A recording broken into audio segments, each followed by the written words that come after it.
People everywhere are starting to listen to him. He's going on French, British, Italian, Japanese television. This is the Wide World of Weingarten. Wide World of Weingarten, Tuesday, November 23rd, now with about half as much hair as last week. I think this might be episode 25. I'm not actually sure. This is the third time today I am recording this. The first time my notes on my other computer right in front of me, it crashed, blue screen of death. I lost everything, had to retype my notes. The second time, I guess I didn't actually press record, so I got about halfway into this and realized I was just talking in front of the screen with nothing recording. So I am here doing this the third time. I really hope that there doesn't have to be more takes than this today, because I really don't want to do this fourth time. Three is enough. But very busy week of sports coming up, highlighted with 3 NFL games and the Egg Bowl on Thanksgiving, the Joburg Open from South Africa on the new DP World Tour. Let's just jump right in. Got a lot of stuff to talk about. The Cowboys 7.5-point favorites over the Raiders, up from 7 earlier today. This is a game where it's Cowboys or pass. I mentioned before, I don't think the Raiders have a lot of wins left in them this season.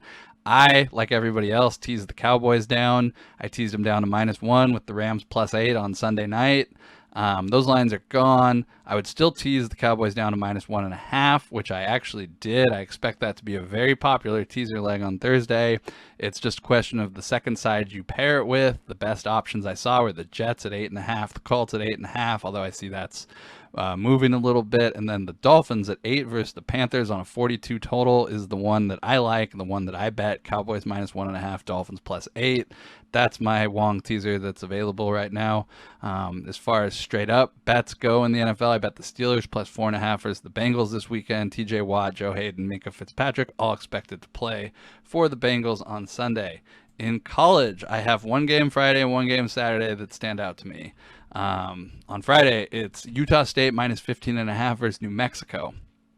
New Mexico's coming off a 37-0 loss to Boise State on Saturday, a game where they were forced to play a graduate manager at quarterback in the second half. I'm trying to find out more info on who's playing quarterback this week versus Utah State, but I don't think it's really going to matter. I laid the 15.5 points. I don't think New Mexico's going to be able to keep up with Utah State scoring. I don't think they have a defense good enough to stop them. So -15.5, easy lay. I don't think we're gonna have to sweat this one very much, but I happen to lose a lot too, so we'll see. On Saturday, similar situation. I laid 10.5 with Southern Miss over FIU in a game that I don't even think will be remotely close to the spread. FIU lost 49-7 last week on senior night to North Texas, and Butch Davis is coaching his final game at FIU on the road this week. He gave an interview to the Miami Herald last week about how awful he thinks the FIU administration is and how bad they've treated his program, how morale is awful for his players, and I can't expect that they're going to go on the road and really try this weekend. If you watch the game, and I did watch the entire second half because I kept live betting it, I bet the second half versus North Texas. If you watch the North Texas game, you saw they're clearly going through the motions most of the second half. You can't expect this coaching staff to really try or really care. I don't expect them to push it late, try to score. I would expect one, maybe two scoring drives from FIU the entire game, and then Southern Miss basically will do whatever they want. Probably see a lot of points scored, especially I imagine this is Southern Miss's senior night if they're playing at home. I think this is going to be a similar situation. If you have a chance to watch this game, or you get to keep an eye on the box score and you see Southern Miss just go up 14-0, 21-0 early, you could probably lay the live lines like you could last week versus North Texas. Just keep hitting them. Don't necessarily go overboard because I say so. It's your bankroll. My risk tolerance is a lot different, but if this game unfolds at all like it did the North Texas FIU game, I will just continue to lay the live numbers against FIU. Over in the NFL, the Colts 41, Bills 15. Jonathan Taylor had 5 touchdowns on Sunday. His Offensive Player of the Year odds down to 3-1 at DraftKings, 2-1 at BetMGM. If you listened to Friday's show, you heard me talk about betting him for Offensive Player of the Year at 20-1. Happy to be holding a nice ticket on that right now. He's now a short second favorite for Offensive Player of the Year behind Cooper Kupp. And truthfully, like I've said before, nobody knows how to book this award, because if they did, a wide receiver wouldn't be a short favorite at this point in the season. There's no value on Jonathan Taylor at this point at 2-1 or 3-1, but if a running back is going to win, it's probably going to be Taylor. This week, you're seeing a lot of media outlets, both big and small, writing about Taylor being an MVP candidate at 20-1. I think that's an awful price. If you weren't listening and didn't get 20-1 on Offensive Player of the Year last week, I would absolutely not bet him at 20-1 for MVP this week. That's a terrible number, and it's not a way to make money betting futures, betting stuff after the move. You got to get in on this stuff before stuff happens. And obviously, I didn't know that Taylor would score 5 touchdowns against the Bills, but you got to get in on this stuff before that stuff gets priced in. As for the Bills, another loss means the Patriots are legit contenders for the AFC East, and they still have 2 head-to-head games coming up versus each other. Dawson Knox, back for the Bills lineup, led the way with 6 catches for 80 yards on 10 targets. I'll look for him anytime for his touchdown props and the remaining games this season, but I think the Bills are very vulnerable to the Patriots all of a sudden. Patriots could win this division. 2 wins over the Bills would probably be enough to do it, but this is all of a sudden a division that's up for grabs. Ravens 16, Bears 13. Ravens survived a week without Lamar Jackson, barely. Would have been lower scoring if not for Andy Dalton coming off the bench to relieve an injured Justin Fields. Dalton starts on Thursday against the Lions in a game that I will try very hard to avoid having any real money on. Ravens get to 7-3. Lamar Jackson falls to the back of the MVP race, missing a game. He's still on the fringe. I'd probably give him similar odds to Aaron Rodgers or Patrick Mahomes, probably slightly ahead of them. Bears going nowhere, 3-7. Nagy might get fired after Thanksgiving. It's a loss for the other teams in the division who will have to compete against a better coach. The Browns beat the Lions 13-10. Lions lose again this time. Tim Boyle started at quarterback, threw for a total of 77 yards, 2 interceptions. He's not the answer. The Lions don't have a quarterback on their roster that they feel comfortable starting, that they should feel comfortable starting. The Browns, Myles Garrett did nothing, 3 tackles, 1 tackle for loss, and somehow his Defensive Player of the Year odds went from 3-1 to 2-1, which I absolutely don't agree with, especially when you consider Matt Judon on the Patriots still around 18-1 or 20-1. He does everything Myles Garrett's doing, except he's doing it on a team that could potentially be a number 1 seed, whereas Myles Garrett does it on a defense that gives up 35 points on the reg. So not impressed by Myles Garrett. Congratulations for, hopefully this is a season that the Browns can say they made the playoffs, but I doubt it. There's a lot of teams vying for those playoff spots, and Browns don't seem to be anything particularly special this year. The Texans 22, Titans 13. Titans have now lost to the Jets and the Texans, and then beaten the Rams and the Chiefs. So figure that out for yourself. I don't know what's going on. Mike Vrabel shouldn't win Coach of the Year just because they lost to the Jets and the Texans. It's hard to really like the Titans without Derrick Henry. It's not the same team with Adrian Peterson and Ryan Tannehill throwing 4 interceptions. A.J. Brown is injured, hasn't had the numbers he's expected to have. Julio Jones has been non-existent. So, that's Titans. I don't know. A lot of people are saying Titans could be the number 1 seed. I don't buy it. I think Patriots have a better chance to be a number 1 seed than the Titans without Derrick Henry. Vikings 34, Packers 31. Packers lost a shootout. Aaron Rodgers went 23 for 33, 385 yards, 4 touchdowns. Kirk Cousins 24, 35, 241 yards, 3 touchdowns. I've gotten some DMs, some questions about Kirk Cousins for MVP. At 100-1, 200-1, 250-1. People asking me if I like that. I don't. I didn't. Those numbers are gone. He's down to about 40-1.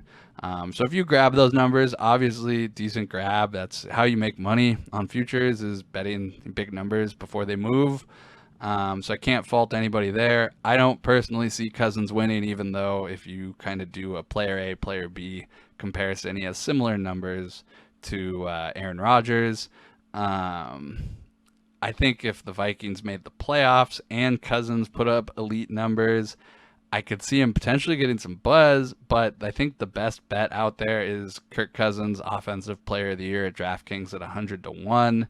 If a running back doesn't win the Offensive Player of the Year, you could see a quarterback win it as sort of a consolation prize for MVP.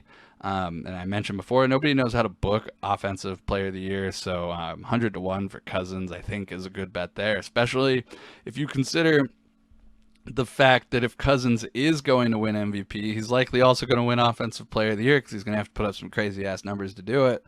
So 100-1 for Offensive Player of the Year is a good bet in my book for Kirk Cousins, but I doubt we're going to really seriously be talking about that down the stretch, and I can afford to bet that because I bet just Jonathan Taylor at 20-1 last week, so have some wiggle room there. Other than that, I don't think Rodgers is going to win MVP. Voters are going to hold the COVID stuff against him. He has a toe injury, worries me against the Rams. Both Rams need that win to kind of get back on track. So big game this weekend coming up. We'll see what the Packers do here. Don't think Rodgers is going to win MVP. 49ers 30, Jaguars 10. 49ers clawing back in the playoff race. Garoppolo continues to hold off Trey Lance, carried the ball 3 times this week through 0 passes. Garoppolo only 176 total passing yards for him, but it was the Jaguars, so he didn't really need to do much. And it's clearly becoming a wasted season for Trevor Lawrence. He's not developing at all. You'd expect some development under Urban Meyer, but 16-25, 158 yards, no touchdowns is not great. I think it's time we can all admit Urban Meyer was a mistake. He's hurting Trevor Lawrence's development. He's over his head. He's clueless. The Jaguars have no idea how to run a winning franchise.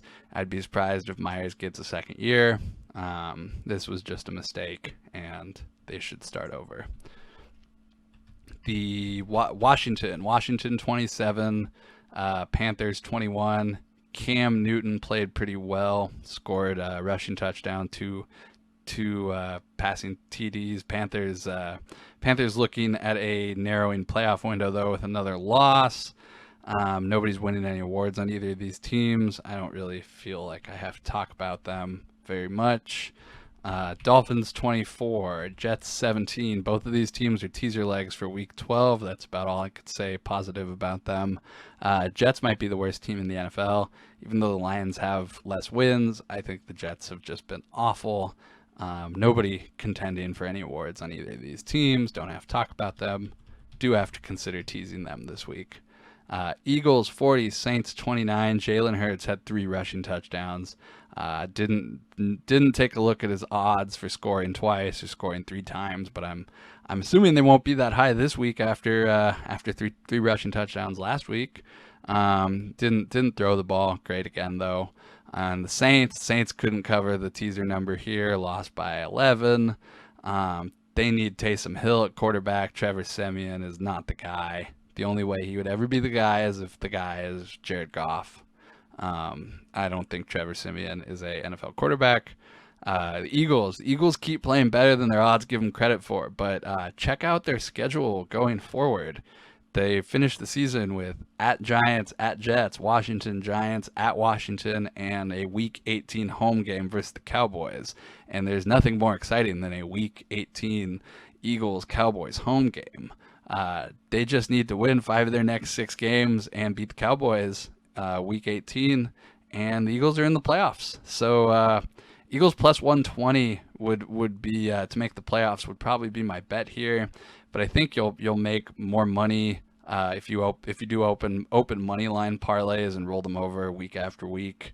I think if you think like I do that the Eagles make the playoffs, I think it's a much more compelling number to lay the money lines against these really bad teams going forward, and then you'd have to take the Eagles money line against the Cowboys. The only reason I wouldn't necessarily bet plus 120 is because I expect the Eagles will probably be slight dogs Week 17 to the Cowboys in a win and you're in situation. So you're basically going to get a better price on the Eagles money line Week 17. But I do think the Eagles can potentially make the playoffs with their remaining schedule. Only losing one more game is not out of the question. I think that would get them to 10 or potentially even 11 wins.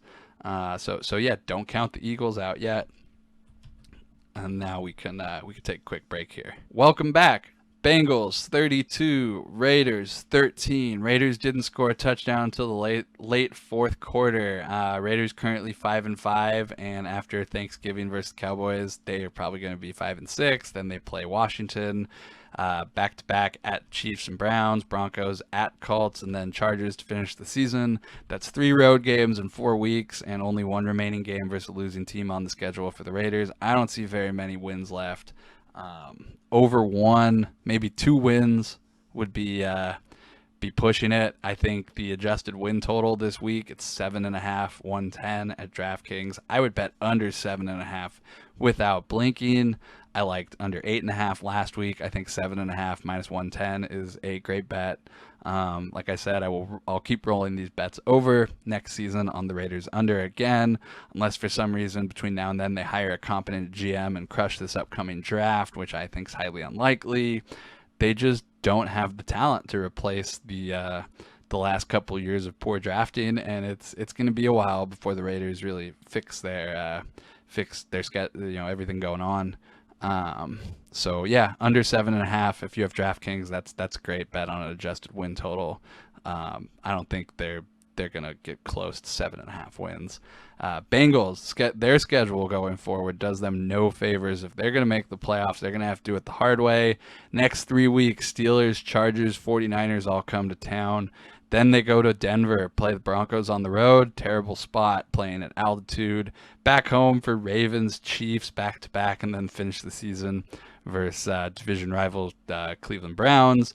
That is a very tough schedule. I would actually bet the playoffs. Bengals, no playoffs at plus 100. I like that.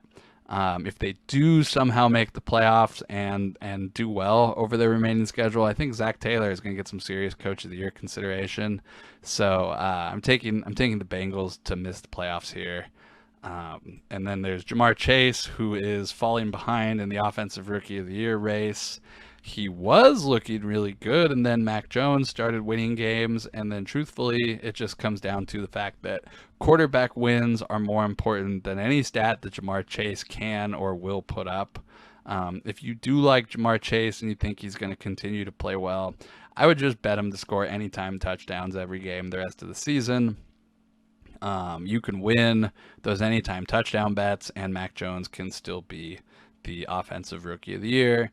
As well as Jamar Chase is going to continue to do, I don't think he's more valuable than a quarterback that wins games and potentially a division-winning rookie quarterback in Mac Jones. Chiefs 19, Cowboys 9. Cowboys lost, but they held the Chiefs to only 19 points, which is positive. Neither quarterback did anything to put themselves ahead in the MVP race. Micah Parsons, 2 sacks, 12 quarterback pressures. First guy to do that since 2019 when J.J. Watt and one of the Bosa brothers had 12 pressures in a game. The Defensive Rookie of the Year race basically over. Parsons looks like a great draft pick by Dallas, game-changing pass rush linebacker. Great draft pick. I don't think anyone's going to beat him at this point with the stats he's putting up. No one's coming close as a rookie on defense, so that's probably out. Diggs, Trevon Diggs, still a contender for Defensive Player of the Year. Didn't have an interception this week, but was part of a defensive backfield that held Patrick Mahomes to only 260 yards, no touchdowns and an interception. That to me is still more impressive than whatever Myles Garrett's doing in Cleveland. Chiefs, they're back from the brink, 7-4, fighting with the Chargers for the AFC West. I still think their ceiling is a wild card loss. I'm not convinced they're going to make the playoffs. Cardinals 23, Seahawks 13. Cardinals look like one of the best teams in the NFC, and Cliff Kingsbury looks like a Coach of the Year contender. Kyler Murray missed another game. He's not going to win MVP now that he's missed 3 games. I don't think that's going to fly this year for MVP, so thanks for playing, Kyler Murray. Russell Wilson threw for 207 yards, no touchdowns. I think it's safe to say he rushed himself back a little bit too early from a hand injury. Geno Smith could put up 207 yards and 13 points here. Pete Carroll looks like he's burnt out. He kind of walked out on his press conference after the game. I'd be surprised if Carroll and Wilson are both back next season. One of them's got to go. And they both realize it, that they're both, one of them has to move on from Seattle, and I think it's going to be Pete Carroll at this point, especially with his old job, USC, sitting open, and knowing that USC could pay him $12 or $14 million a year to kind of be the CEO of the USC program.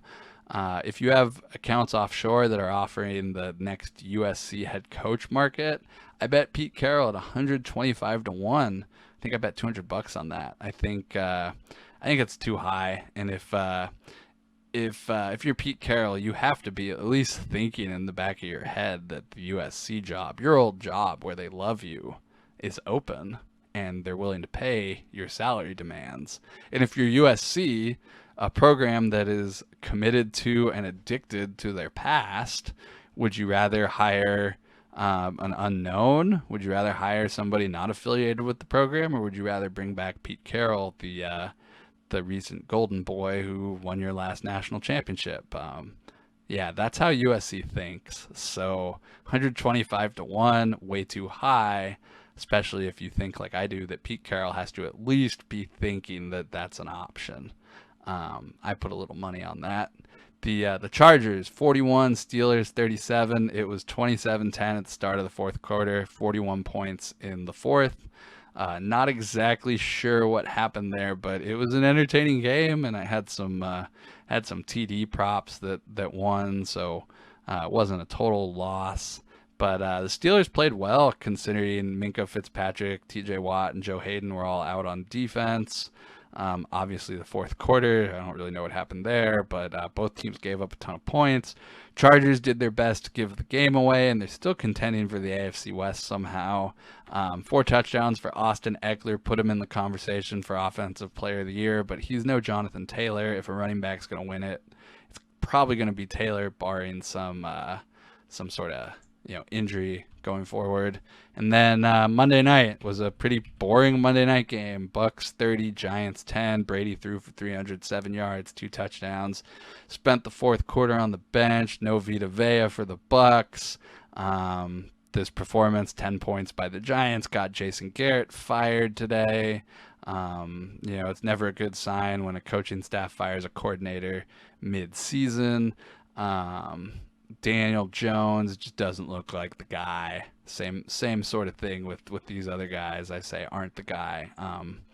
You just got to move on. Some of these quarterbacks are just not getting it done and holding organizations back. If you're Joe Judge, you just can't be excited that your career is tied to Daniel Jones right now. If I was Judge, I'd want to look at another quarterback. I mean, these guys just not getting it done. Jason Garrett didn't get it done. Giants really got to start auditioning the guys they have on the roster and seeing who's going to be around next season, because this is a multi-season project going forward. I'm going to take another break again real quick. Got to scratch my nose. Welcome back again. We're on to golf. I was right about Dubai coming down to Morikawa versus Rory McIlroy, just like the CJ Cup in Vegas a couple weeks ago, except this time Morikawa won. The leaderboard had some guys I liked up top. Alex Bjork finished second at 14 under. I bet him live, I think at 80 to 1. It was only $50, but it was 80 to 1. He got second. You don't win any money for getting second, unfortunately. Nikolai Hogard tied fourth, minus 13. He was a guy I liked. Dean Burmeister finished tied with Rory, and Ian Poulter for sixth at 12 under. Not a bad finish for Burmeister, who's a favorite in South Africa again this week. But the story here this week is Colin Morikawa. He ran away with the win and now has 60 starts for his professional career. Through his first 60 starts, he's won 2 majors, 6 overall wins, 4 second place finishes, 24 top 10s, only 5 missed cuts, $18.5 million in earnings. He won the race from Dubai, first American to do so, and he did it only playing like 4 events. So obviously those major wins, the British Open really played into that, and winning Dubai, the final, also helped. But he won 2 majors, his first 8 starts. He's 3-0-1 in the Ryder Cup, and he did all this while being an inconsistent putter. So Colin Morikawa is the best iron player in the world. Congratulations to him for crushing golf, crushing life, crushing the European Tour season. We'll be seeing more of him on the PGA Tour when they get to Hawaii in January. And now the European Tour season is over. But fortunately, this is golf, so the off season isn't really longer than a couple days, and we have the Joburg Open from Johannesburg, South Africa, starting Wednesday night. First thing to note here, Johannesburg is at 5,700 feet altitude, 5,700 feet. The ball will travel farther here. It helps all the players, but especially helps the big drivers who can reach par fives, and par five scoring here is going to be the key to shooting low. Dean Burmeister, who I've mentioned a couple times over the last couple weeks, is the favorite here after a top 6 finish in Dubai last week. He's between 7-1, 8-1. I've seen he's been playing well, but this is also his 4th tournament in 4 weeks with South Africa, followed by a 2-week, flying to Dubai, 2 weeks in Dubai, flying back to South Africa. It's no quick trip really. But I wouldn't be surprised if he missed the cut here at Ram Park, where he's missed cut 2 of his last 4 events. So I was joking this morning when I was first doing my notes that there's no such thing as a make the cut, miss the cut market, but DraftKings actually does have make the cut, miss the cut odds on the Joburg Open. So thank you to whoever is putting these up. I bet Dean Burmeister missed the cut at 350, plus 350, 3.5 to 1. After winning South Africa at South African PGA Tour 4 weeks ago, like I said, he flew to Dubai, played back-to-back tournaments, finished tied 44th, tied 6th. Now he's flying back to South Africa to play at altitude on a course where he's missed the cut 2 of his last 4 times playing. Plus 350, I thought just a good number. So I bet that. I bet Justin Harding to win at 30-1 because I always bet Justin Harding. I just think 30-1 is pretty high considering after he won in Kenya earlier this year, he was always one of the favorites on the European Tour when they went to Spain and England. He was always like 10-1, 15-1. So all of a sudden, seeing him 30-1 here on a less competitive field at altitude is interesting. So I bet him 30-1. I bet Marcus Helling-Clyde. I don't know if I'm saying his last name correctly. He's a Challenger Tour graduate at 40-1. Surprised his odds were this low in an event where the field is probably less impressive than the fields he's usually competing in on the Challenger Tour. Farther down, I bet Daniel Gavins, or Gavins, I think it's Daniel Gavins. I have to look that up.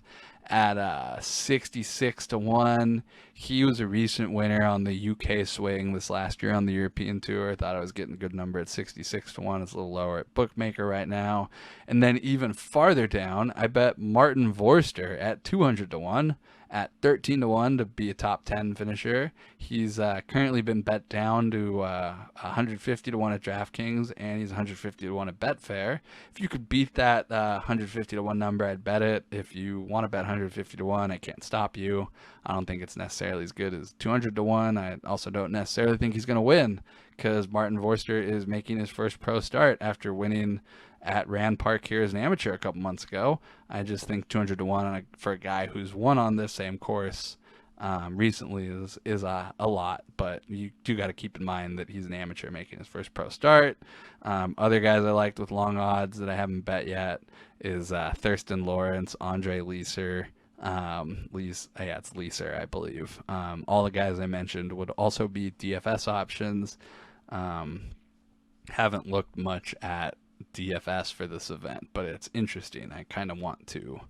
But yeah, those are my bets so far this week. As you could see, there's a lot of stuff going on. I bet some futures. I have some college sides. I have some NFL stuff. I have some golf stuff.